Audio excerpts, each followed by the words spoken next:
The Hamilton Ticats will start their 2016 minicamp on Tuesday, and there are a few things you probably need to know. First thing is this is going to be mostly a non-veteran minicamp. It'll be first-year players, guys on the neg list, some guys they've seen at tryout camps across the U.S. that they want to have another look at. Not a lot of veteran players here, not a lot of familiar names. The only exception will be the quarterbacks, and we'll talk about them in a second. I think the purpose of this camp, from the Ticats' perspective, is to get a look at some guys. I think they feel pretty good about their nucleus, about their veteran talent. They're trying to find some upgrades at some spots, increase the level of competition at training camp at the end of May, and this mini camp will be about that more than it will be about getting everybody ready to start the season.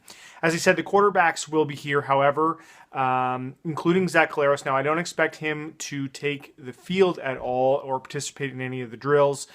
He's still obviously rehabbing from that torn ACL. Seems to be making quite a bit of progress. Doesn't know whether or not he's going to be ready for training camp or the first week of the season. All he can say is that he's sort of on track right now, doing more and more drills and change of direction and backpedaling. He seems to be making some progress, and everything seems on track, but I still don't think they have a definitive timeline or have a decision about whether he'll be ready for training camp or the beginning of the regular season. That said, Collaros will be here this week working with the quarterbacks and also all the new offensive guys, helping them get up to speed on the system. The other thing that people keep asking me about is the kickers. What's going on with the kickers? We don't have a kicker. Yes, that's true. There will be some kickers at this camp as well this week, but I don't expect this is going to get solved this week or even over the next month or so. I would expect that the Ticats have been looking at kickers essentially since Justin Medlock signed in Winnipeg, so they're going to look at some guys this week. They've had a big workout at Tim Hortons Field a few weeks ago. They've been looking at guys in the U.S. as well, and I think that process is going to continue for the next month leading up to training camp. When training camp comes along, they'll bring in probably, my guess is 3 guys, and those 3 guys will compete for the job. I don't think this is going to get settled until training camp is over. So this week will also just be the next step in this process. But I don't think we'll know who the kicker is until potentially right before week 1. The final thing I think I should probably point out is, yes, I have grown a beard in the off season.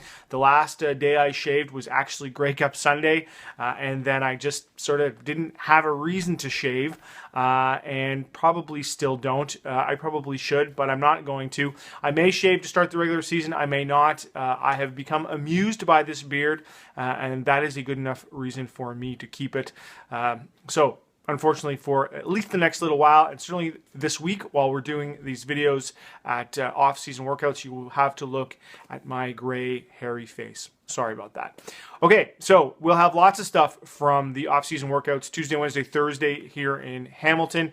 And make sure you check out 3 Down Nation for all the CFL stuff. Lots of great stuff going on there. And obviously the Scratching Post blog will have tons of information about Ticat Minicamp. For the Hamilton Spectator and 3 Down Nation, my name is Drew Edwards.